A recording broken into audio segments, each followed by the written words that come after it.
of this teddygaming museum. Welcome back to another review on the Teenage Mutant Ninja Turtles, the Simon Adventures, issue number 9, and this one is a interesting one for quite a few reasons. Just because this one we're continuing on with the story with Shredder and getting his sword.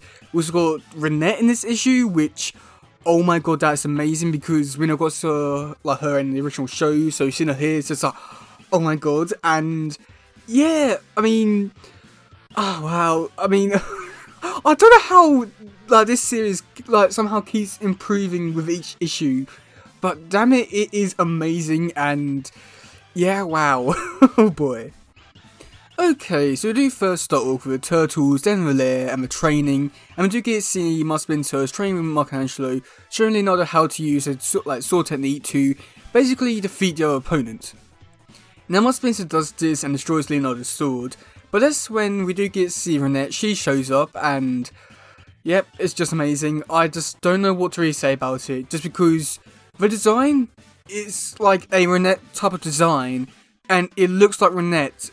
I'm not too sure what we're trying to say here, but I think like what we're trying to say is like, because she never really showed up in the show, it's hard to imagine what she would have looked like in the show, but now seeing her like this, it's just it's like really cool and amazing, but at the same time it feels a little bit weird to have her in here because she wasn't in the show.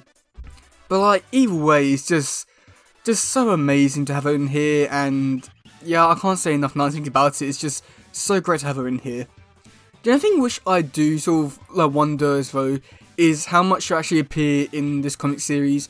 Just because like Renette never really appears too much in like any sort of tell stories whatsoever. So it'll be interesting to see how much she actually shows up.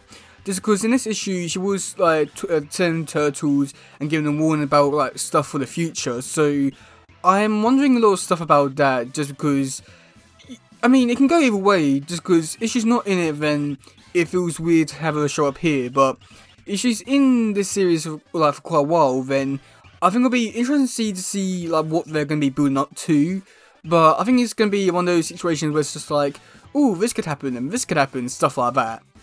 But then going into the next bit, we do get to see Shredder has actually built the sword, and this bit is where I think like things got like interesting in terms of like moving the story forward, just because we didn't really know too much about the sword in terms of what it could really do, other than what they've already said, which is just basically, oh yeah, the sword can cut through time and space. And with that, it's like sort of like very vague, because with time and space and all that, it's like, I won't say it's like very vague just because it could mean so much in terms of like what they could do and what they could not do. So seeing it here is pretty interesting. Because in this bit here, we do get to see Shredder. He gives people up the sword, and he opens up a like a time cut thing, and he opens up a portal to see a old member of his, which I was quite surprised at, just because I was not really expecting him to go back to that sort of time period, and it was interesting just because I was not really thinking too much of it. But at the same time, it's a little bit weird just because like the character which I brought through was called Grunt, and he wasn't surprised by any of it, which, you know, I thought it was okay, it worked well for the story, but at the same time it just seems a bit weird just because he walked through a portal, saw a big rhino and warthog and a brain and all that, and he didn't think much of it. It's just like, yeah, you know, I'll give you your 20 quid and, you know, we'll be done. So I think like it did seem a little bit weird and like stuff like that. But we do get like a little bit more history behind the sword, with Krang saying that basically like this sword, after it's being used, it needs to recharge, so you can't really use it all the time, which I do think that's good, just because it's not really like, you know, like making the sword like too overpowered, which I think is really great. I mean, I feel like with like an object like this, you could go, I know, I feel like if you don't have like the stuff to like limit the power of it, then the story will get like a bit too crazy and insane. So I'm glad like they did I'm glad I did put like a little power dampening on it. So yeah. But then we do get to see Shredder. He opens up a portal to a bank, and Beam Rocksteady walks through it with Shredder, and they get all the money, and then that's when they break through the wall just because the sword's not working, and that's when they encounter the Turtles. Now this bit here was like, it was an interesting fight, but then it just became a very fun fight, just because in this bit here we do get to see the Turtles. They're fighting the Shredder, Beam Rocksteady, And throughout it all, we are seeing them like going back and forth, like in terms of like who has the like advantage here, because Shredder has like 3 people, but Turtles have 4 people and all that. But then we do get to see Shredder uses the sword again, and it is amazing. And I think that this like really set the, and I think that this really made the fight become a real fun fight. Just because in this fight bit here, we do get to see Shredder opens up a portal to loads of foot soldiers coming through. And yeah, I don't know, it just put a big smile on my face seeing that. Something about like the Turtles fighting foot soldiers, like so many of them, big fights, it's always put like a big smile on my face. And seeing it here is just like, yeah, classic Turtles. And then we do get to see Shredder opens up a portal to the dinosaurs, Creepy Eddie. I was not expecting Creepy Eddie in this issue. It was like a nice cameo, but at the same time it just seemed a little bit weird there. But dinosaurs, yeah, they look great. I don't know what to really say about them, but they were in it and all that. Yeah, it's just, I don't know, it was just like one of these kind of fight scenes to just put a big smile on your face and just can't help but just be happy about reading it just because of what it was. And it was just so fun. But then we do get to see Leonardo. He uses the bit of like this sword technique that Muspinter showed him at the beginning of the issue. And in this bit here, I thought it was just, I won't lie, I thought it was really bad storytelling. Just because at the beginning of the issue, Muspinter's like, oh yeah, this technique is so powerful. However, you can't use it on Shredder because he's way too powerful for this technique. But then Leonardo's like, oh no, I've only seen this move like once or twice. I can't use it to defeat Shredder. But oh no, I've seen the ability and the powers he has. I can't let him use it anymore. So then he just runs up, hits the blade, and it shatters. And with this bit here, I mean, I would be, but I don't think I'd be too judgmental on this part of the issue, if not for the fact that Muspinter had said at the beginning of the issue that like this move is too powerful, however he can't use it with Shredder. And I feel like because they've gone back on like the words and all that, it just makes that scene back there just seem like really pointless. And also just really makes me like question a lot of stuff about the like power scaling in this universe and all that. Just because on like more than one occasion they're like repeatedly showing that Shredder is more powerful than Leonardo, but yet here they're showing that Leonardo is powerful than Shredder.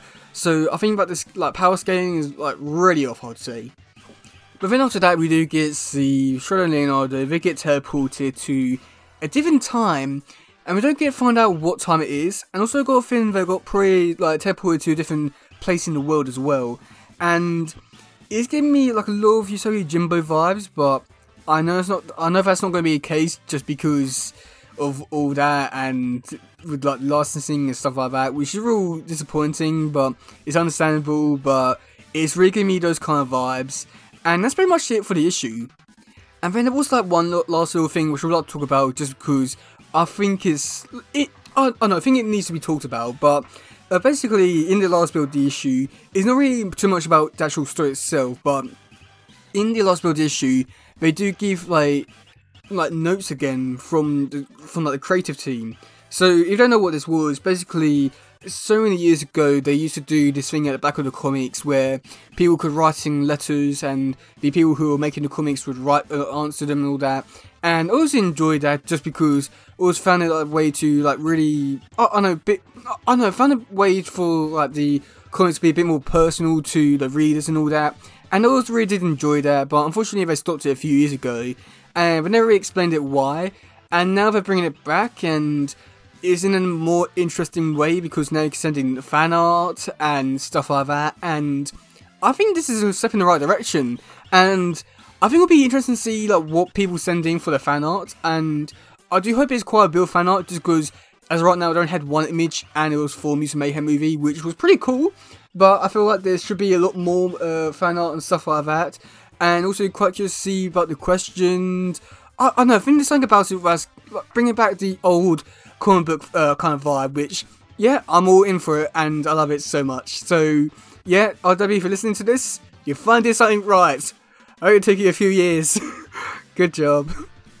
So, yeah, overall, this issue, it's a fun one. I can't deny that. It's just so many parts about this issue. I just had a big smile on my face and I was just loving it. And I think that there were like some small parts in here which I'm just like, oh, that could be better and that could be better and stuff like that. But I think that overall, this is a really great issue.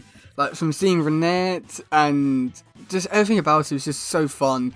I know, like, problems with this issue, or do have some, but, like, not, like, any major ones, and it was just so fun. The artwork was on point as well.